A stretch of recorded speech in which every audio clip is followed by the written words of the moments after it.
Saya selalu ini ada kewajiban, hai laki-laki. Kalian punya 5 kewajiban pada perempuan. Pertama, kasih dia makan.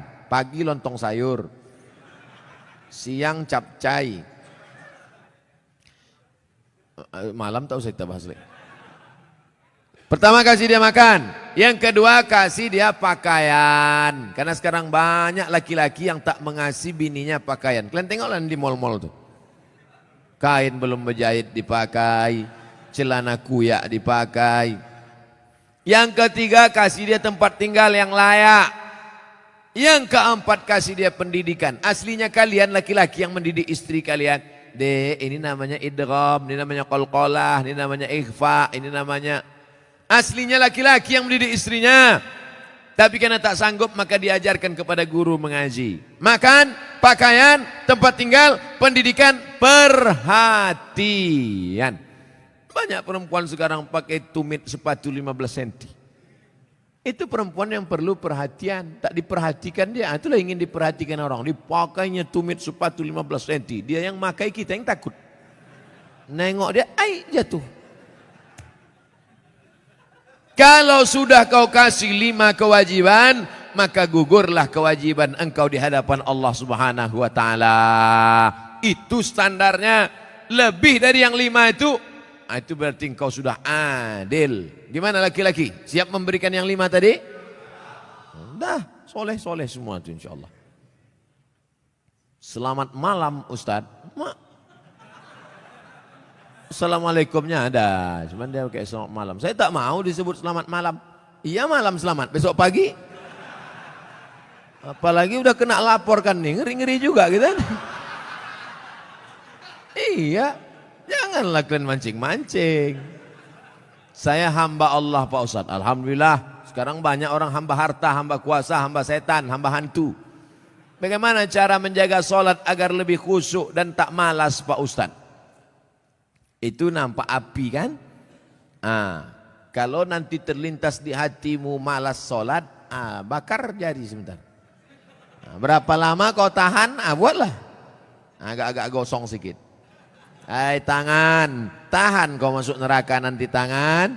Nama kau nanti nama nerakanya neraka sakor. Masalakakum fi sakar. Kenapa kau masuk dalam neraka sakar? Lam naku minal musallin. Karena tak sholat. Bakar. Makanya Muhammad Ali kemana-mana bawa mancis. Muhammad Ali petinju, mana-mana bawa mancis. Padahal dia tak merokok. Ditanya orang, kenapa kau bawa mancis? Asal terlintas di otakku mau buat dosa, aku bakar tangan. Kalau mancis tak mempan, obor bawa. Bagaimana sholat ini khusyuk Pak Ustadz? 5. Yang pertama, ketika berwudu khusyuk. Waktu menyuci tangan, bersih dosa dari tangan. Waktu memasukkan air ke mulut ke hidung, bersihkan dosa-dosa mulut, dosa-dosa lidah, dosa hidung. Waktu air dibasuh ke muka, keluar dosa-dosa biji mata, banyak silap salah. Waktu air menyiram tangan, keluar dosa-dosa dari ujung jari jemari. Khusyuk. Waktu air mengusap kepala, keluar dosa isi kepala yang kotor sampai ke lubang telinga. Waktu air menyiram kaki, keluar dosa-dosa kaki yang dilangkahkan ke tempat maksiat dan dosa. Makanya ketika berwuduk itu jangan bercakap. Ini banyak orang di sambil wuduk bercakap. Itu loh, aku bilang sama kau kemarin, panjat pinang itu jangan besar-besar kali pinangnya. Modal kita pun tak ada, tapi kau itulah. Pak RT kan udah ngasih, Pak RW kenapa enggak juga? Entahlah, kentutlah sama dia gitu. Itulah maka tak khusyuk. Karena ketika wudhu masih bicara dunia. Lalu dari tempat wudhu ke tempat sholat tak boleh tasbih. Tasbih menggerak-gerakkan. Tak boleh. Tasbih tak boleh. Yang boleh tasbih. Subhanallah. Makanya kalau ada ngajak-ngajak ngobrol tak usah. Gimana kabar? Subhanallah. Subhanallah.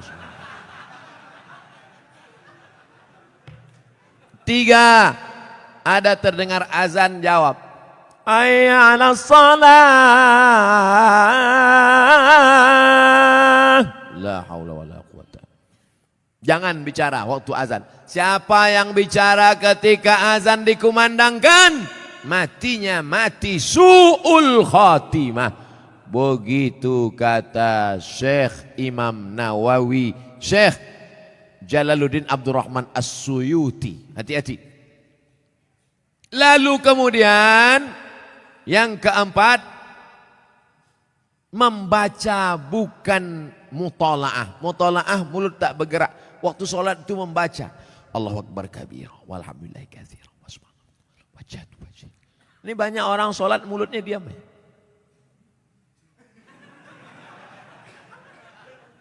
Mulut membaca. Karena di situ disebut qiraah. Qiraah artinya membaca. Bismillahirrahmanirrahim. Alhamdulillahirrahmanirrahim. Yang kelima, mengerti apa yang dibaca. Itulah mengapa tadi saya pilih ayatnya, ayat-ayat pendek supaya besok kalau sholat zuhur mengerti apa yang dibaca. Wailul likulli humazatil lumazah alladzi jama'a malahu wa'addada. Kebetulan kawan di sebelah itu asik ngumpul-ngumpul harta. Jama'a malahu wa'addada. Yahsabu anna malahu akhladah. Kalla la yumbadanna fil hutamah. Apa hukumnya mencium istri sedang berpuasa? Istri siapa?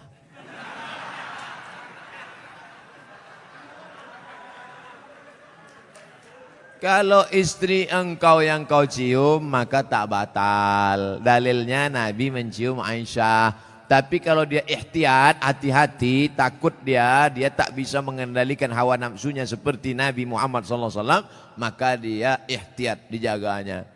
Tapi hukum aslinya tak batal. Tapi kalau sampai memperturutkan hawa nafsu, maka jatuh dalam batal, rusak puasanya.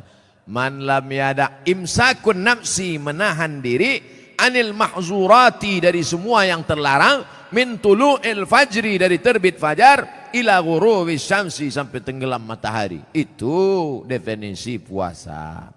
Kalau adakah dalil yang menjelaskan tentang tahlilan? La ilaha illallah, la ilaha illallah, la ilaha illallah. Itu artinya tahlil. Tasbih, subhanallah. Tahmid, alhamdulillah. Takbir, Allahu Akbar. Tahlil, la ilaha illallah. Man halala, siapa yang mengucapkan tahlil, summa ahda sawabahu ilal mayyit, kemudian tahlil itu dihadiahkannya kepada si mayit, orang mati, yantafi'u bihi, pahalanya sampai dan orang mati itu dapat manfaat. Begitu kata Imam Ibnu Taimiyah dalam kitab Majmu' Fatwa Ibnu Taimiyah.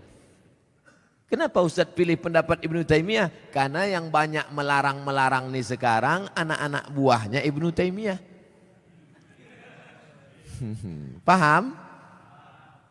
Padahal Imam Ibnu Taimiyah dalam Majmu' Fatawa mengatakan siapa yang mengucapkan tahlil dihadiahkannya pahalanya pada yang meninggal sampai. Kalau dimasakkannya bubur kacang hijau. Kenapa Ustaz tiba-tiba ingat bubur kacang hijau? Oke, bubur jagung kalau gitu. Lalu kemudian dihadiahkannya pahalanya untuk almarhum. Sampai apa tak sampai? Sampai. Mana dalilnya? Mana? Kata Sa'ad, ummi matat, makku mati. Afa atasaddaqu anha, kalau aku bersedekah, pahalanya sampai tak untuk emakku? Kata Nabi, tasaddaq, sampai. Sedekah enggak? Sedekah. Ayu sadaqatu afdal. Apa sedekah yang paling afdal? Kata Nabi, saqyul ma', sedekah yang paling afdal mengasih air minum. Kalau air minum saja sampai, apalagi gulai baung.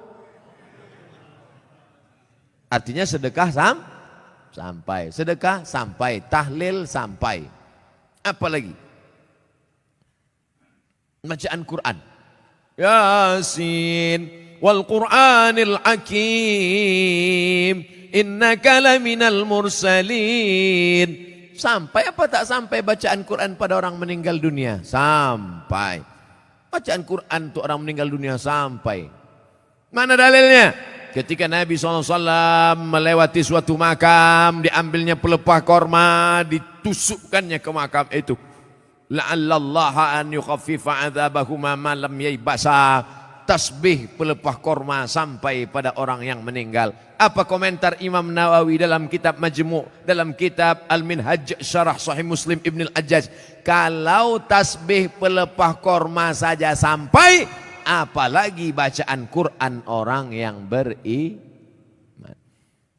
Buka kitab Ar-Ruh, punya Imam Ibnu Qayyim Al-Jauziyah, murid Imam Ibnu Taimiyah. Punya murid namanya Ibnu Qayyim Al-Jauziyah. Punya kitab namanya Ar-Ruh. Diriwayatkan sampai kepada Imam Ahmad bin Ambal lewat di suatu makam.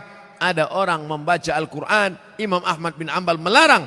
Tapi orang itu menyebutkan riwayat hadis, ternyata perawinya thiqah, bahwa Nabi punya sahabat namanya Abdullah bin Umar, anak Umar bin Khattab, berpesan, kalau aku mati nanti, bacakan di atas kuburku, pada bagian kepalaku pangkal Al-Baqarah, pada bagian kakiku ujung Al-Baqarah. Itulah dalil bacaan Quran sampai untuk orang yang sedekah sampai, tahlil sampai, baca Quran sampai. Sudah saya sebutkan dalil-dalilnya. Tak juga percaya, saya tak bisa menjawab. Habislah.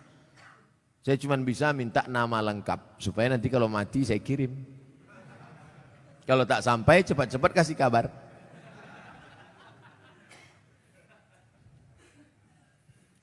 Mengazankan anak baru lahir itu apa dalilnya Pak Ustadz? Nabi mengazankan ke telinga Sayyidina Al-Hasan, anak Fatimah radhiyallahu anha, adzanas shalah, bunyinya seperti azan waktu azan salat. Hadisnya disebutkan dalam kitab Sunan At-Tirmidzi. Nama kitab Sunan Tirmidzi, nama lainnya Jami' At-Tirmidzi. Status hadisnya hadisun hasan, hadis paling tinggi sahih, di bawah sahih hasan, tentang mengazankan bayi.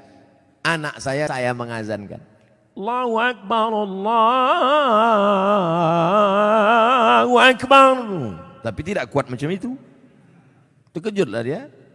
Nah, makanya bapak ibu yang hamil sekarang istrinya, nanti bapak azankan. Tapi yang anak sudah lahir tak usah azankan lagi.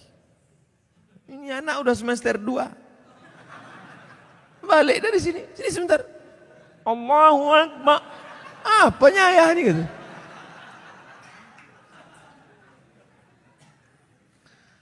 Saya mau tanya mengenai pernikahan uang hantaran. Bagaimana menurut pandangan Ustadz kalau si ibu wanita itu meminta uang hantaran mahar yang cukup tinggi? Ada tiga kemungkinan ini. Pertama, memang mau bertanya masalah hukum. Yang kedua, mau menyindir mak tua dari sini. Yang ketiga, mau menawar. Perempuan yang paling baik, aqalluha mahran, yang maharnya paling murah.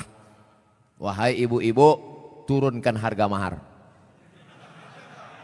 Sebetulnya yang menetapkan harga mahar ini wali, ayah. Tapi sekarang banyak ayah yang anggota isti, ikatan suami takut bini. Maka yang berperan sekarang ibu-ibu, matre. Banyak perempuan lebih mau makan di daun daripada makan di pinggan. Oleh sebab itu turunkan standar ini sedikit. Jangan nanti setelah dia hamil barulah na'udzubillah. Datang dia baik-baik. Idza ja'akum man tardawna dinahu. Kalau datang kepadamu orang yang baik akhlaknya, wa khuluquhu, baik agamanya, fazawijuhu, nikahkan dia. Illa taf'alu, kalau tak kau lakukan, takun fitnatun fil ardi wa fasadun arid, maka terjadi kerusakan yang amat sangat berat. Tolong jangan sampai anak-anak muda ini besok buat baleho turun ke jalan, turunkan harga mahar, turunkan harga mahar. Kemudian jodoh itu seperti apa Pak Ustadz? Apa orang yang sudah menikah terus meninggal, terus menikah lagi, apakah itu berarti jodohnya juga Pak Ustadz? Karena berjumpa orang berjodoh atau karena jodoh dia berjumpa? Memang jam-jam 10:30 nih payah nangkap memang. Karena ada jodoh baru berjumpa atau karena berjumpa itu orang berjodoh? Karena ada jodoh lah maka berjumpa. Kalau tak ada jodoh sampai mati tak akan berjumpa. Kok Ustaz tahu? Saya pernah ngalami. Saya Dewan Juri Musabaqah Tilawatil Quran tingkat Provinsi Riau. Kalian pikir Ustaz alang-alang?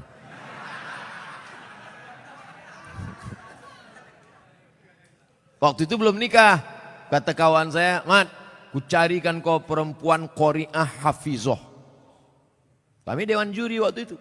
Iyalah, kami pun seminggu kami cari, tak jumpa-jumpa. Setelah saya nikah, tahun berikutnya, pas kami sedang makan nasi goreng, berbisik kawan saya, Mat, yang kita cari tahun lalu, tuh di belakang. Tapi kita udah menikah. Maka kalau tak berjodoh, takkan berjumpa. Karena ada jodoh, itulah maka berjumpa. Oleh sebab itu, jangan nanti yang laki-laki ini banyak salah jawab ini. Papa kok bisa nikah sama mama? Entah salah sambung. Jawabannya mesti kau katakan, aku tak pernah mencari makmu, makmu tak pernah mencari aku, Allah mempertemukan kami. Ibu itu pun dari dapur, so sweet, kata dia. Karena jodohlah kalian jumpa.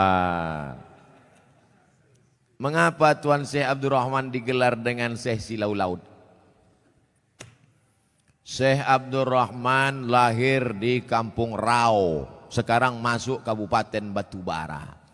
Lalu kemudian dia merantaulah ke Kedah, karena orang Batubara dulu biasa naik perahu tongkang kapal laut ke Kedah, bolak-balik, karena orang itu dekat Kedah.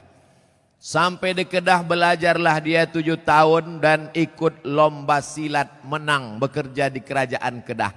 Setelah itu melanjutkan pendidikannya ke Tuan Syekh Wan Mustafa Al-Fatani. Fatani sekarang Thailand Selatan, Patani. 7 tahun di Patani, setelah itu dibawalah oleh Syekh Wan Mustafa Al-Fatani ke Makkah Al-Mukarramah. Belajarlah dia dengan ulama-ulama di Makkah, diantaranya Syekh Hasbullah. Belajar fikih kepada Syekh Ahmad Khatib Al-Minkabawi. Setelah khatam belajar fikih, belajar tafsir, belajar hadis, belajar tasawuf, baliklah dia ke Rau. Lalu kemudian datanglah kerabat Kesultanan Asahan namanya Tengku Adil. Tengku Adil pun mengasih tanah. Wahai Tuan Syekh Abdurrahman, ini ada tanah.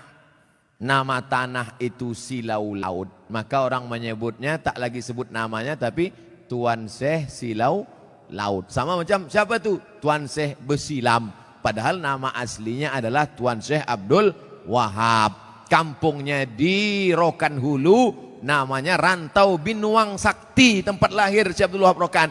Tapi yang dipakai adalah Syekh Abdul Wahab Rokan. Sekarang jadi Kabupaten Rokan Hulu. Biasa itu.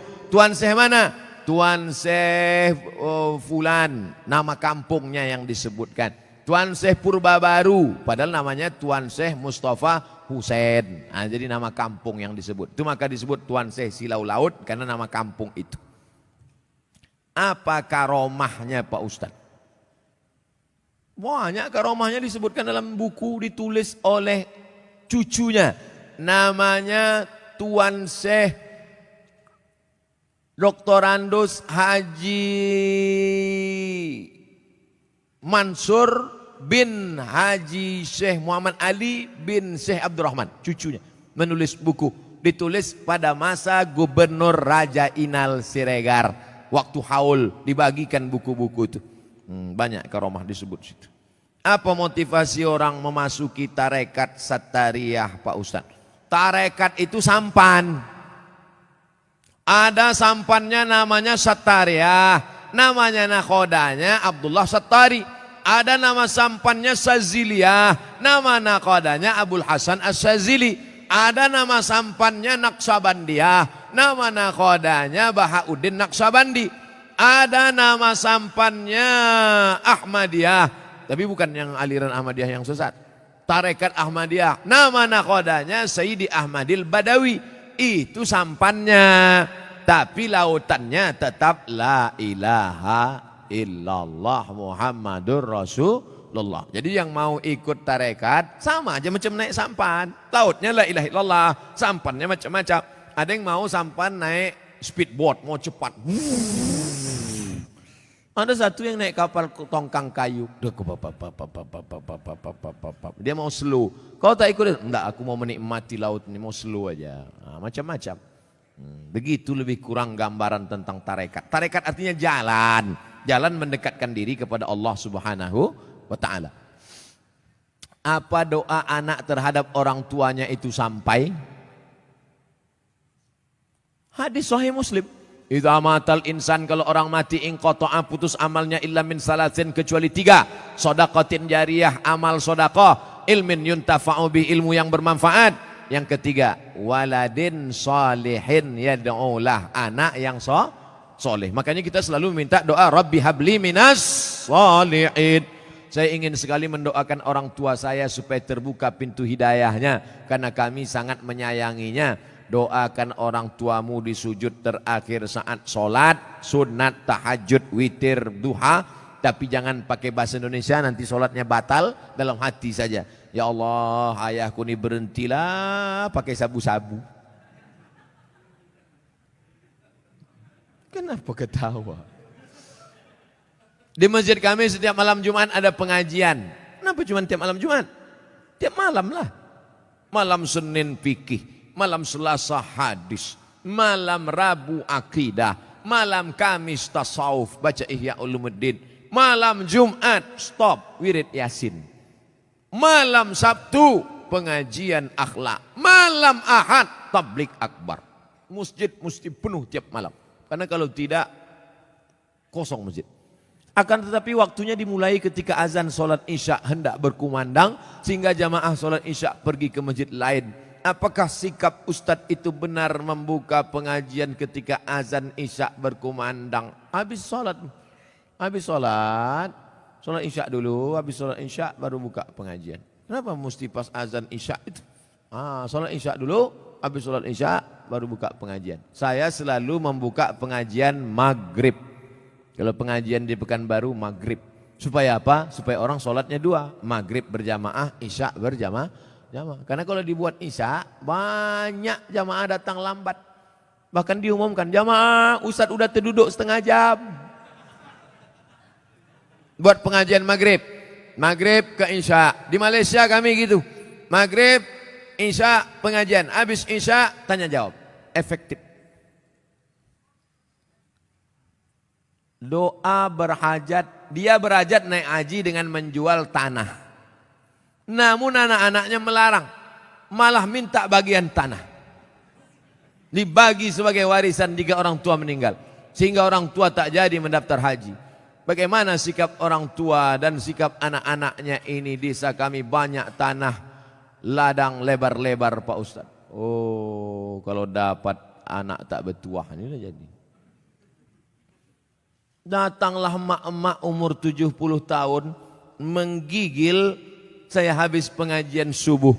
Ustadz, anak saya melarang saya karena saya mau pergi umroh. Dilarangnya karena dia katanya dapat warisan. Saya bilang, mestinya dia yang menggendong engkau sampai ke Makkah, balik lagi. Kau gendong emakmu ini ke Makkah, jalan kaki, tawaf, sa'i, umroh, balik lagi ke Medan, belum tentu dapat. Kau tebus sekali dia menjerit waktu mengeluarkan engkau dari perutnya. Ini tanah-tanah dia. Dia belum mati lagi.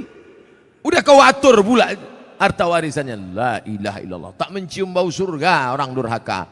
La yadkhulul jannah. Tak masuk surga. Siapa itu? Uququl walidain. Durhaka pada orang tua.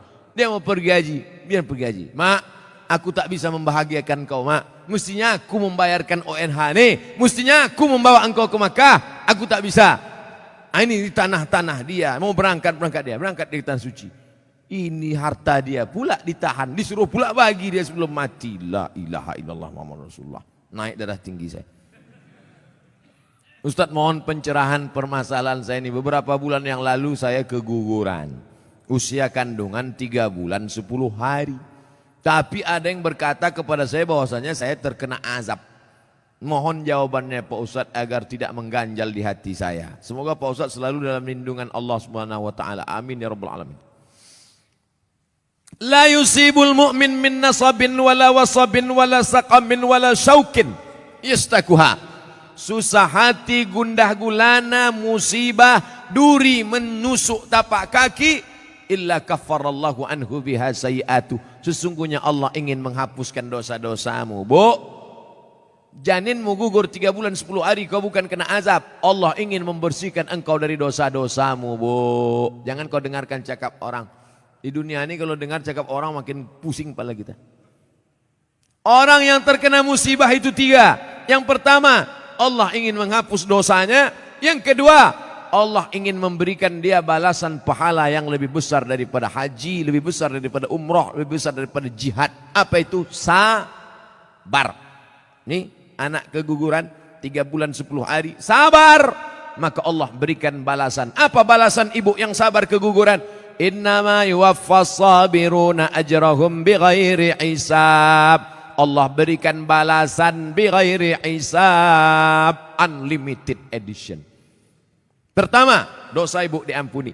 Yang kedua, Allah berikan ibu balasan pahala unlimited. Yang ketiga, di akhirat Allah naikkan derajat. Ada orang-orang yang derajatnya sudah sampai tinggi, tapi amalnya tak cukup. Maka kata Allah, kasih dia ujian. Sehingga ketika dia sabar, dia layak untuk menempati itu. Makanya kalau apapun yang terjadi pada kita, kita mesti ibu husnuzon sama Allah. Jangan dengarkan cakap-cakap tetangga kena azab, kena kutuk, kena santet, kena begu ganjang. Ustadz, apa arti kitab kuning itu Pak Ustadz? Kitab kuning warnanya kuning. Karena 2, pertama terbuat dari kertas ubi. Yang kedua karena kitab itu sudah tua, sudah lama. Istilah kitab kuning itu untuk kitab yang bahasa Arab gundul. Contoh kitab kuning fikih Matan Takrib. Naik ke atas Fathul Qorib. Naik lagi ke atas orang membaca kitab I'anatul Talibin. Naik ke atas Al-Mahalli. Naik lagi ke atas Majmu' Sarah Muhazab. Itu yang dibaca di pondok-pondok pesantren kitab kuning. Nahu, belajar dari Imri, belajar dari Al-Ujrumiyah. Naik kepada Imriti. Naik kepada Suribu Bait Ibnu Malik. Syarah Ibnu Aqil, Alfiyah Ibnu Malik. Nah, itu yang disebut dengan istilah kitab kuning adalah kitab Arab gundul. Adapun yang banyak tempat kita perukunan Melayu itu bukan kitab kuning, itu perukunan Melayu. Bahasanya bahasa Melayu, tulisnya tulis Arab. Beri kami semangat untuk mempelajarinya Pak Ustadz. Masuk pesantren. Semangat, masuk SMA. Mana membaca kitab kuning anak SMA? Oleh sebab itu wakafkan anak-anak kita. Jangan takut miskin. Ini banyak orang tua. Anak ibu di mana? SMA. Kenapa tak masukkan pesantren? Nanti makan apa? La ilaha illallah Rasulullah. Kisah nyata, true story. Mau mendengarnya? Tak mau pun saya ceritakan juga. Menumpanglah dia di rumah makciknya. Susah. Numpang di rumah makcik, sekolah pesantren. Apa kata makciknya? Ngapailah kau sekolah pesantren, nanti kau makan apa? Tengok abang-abang kau, itu SH, itu insinyur, itu dokter. Malang tak dapat ditolak, untung tak dapat diraih. Hari berganti musim berubah. Apa yang terjadi? Sekarang makcik di hari tua menumpang di rumah keponakan yang sekolah agama tadi. Karena dia punya pondok pesantren dengan santri, sekarang keponakan itu yang bisa ditumpang. Adapun yang dibangga-banggakan tadi, satu pun tak bisa ditumpang. Dunia tak dapat, akhirat melayang. Saya tak melarang anak-anak jadi insinyur, silakan. Mau jadi SHMH pengacara, silakan. Tapi tetap basic pendidikan agama. Kalaupun dia jadi dokter, biarkan dia jadi dokter. Nanti dia akan jadi teman saya, partner. Kami akan berdakwah ke pedalaman. Abdul Somad ceramah, dia khitan masal. Tabligh Akbar bersama dokter muslim. Khitan gratis. Daftarkan anak dan suami Anda. Nah, suami yang mu'alaf baru masuk Islam. Takkan mungkin saya motong pakai kampak satu-satu. Pengacara, bagus. Tanah yang diambil korporat perusahaan asing. Siapa yang membela? mahal menyewa pengacara. Datang pengacara gratis dari Ikatan Sarjana Pengacara Muslim. Nah, ini penting. Pendidikan agama. Sanawiyah, aliyah, pondok pesantren. Adapun nanti kuliahnya silakan. Fakultas hukum silakan. Kedokteran silakan. Arsitektur silakan. Mudah-mudahan anak-anak kita semuanya selamat akidah Ahlus Sunnah wal Jamaah. Tadi dimulai jam 9, sekarang jam 11 kurang 15. 2 jam kurang 15 menit. Kurang-kurang sedikit, maafkan Allah. Di akhir majelis mari kita berdoa kepada Allah. Doa orang ramai soleh-soleh yang baik-baik ini dikabulkan Allah SWT. Ala hadhihi niyah wa kulli niyatin salihah. Al-Fatihah.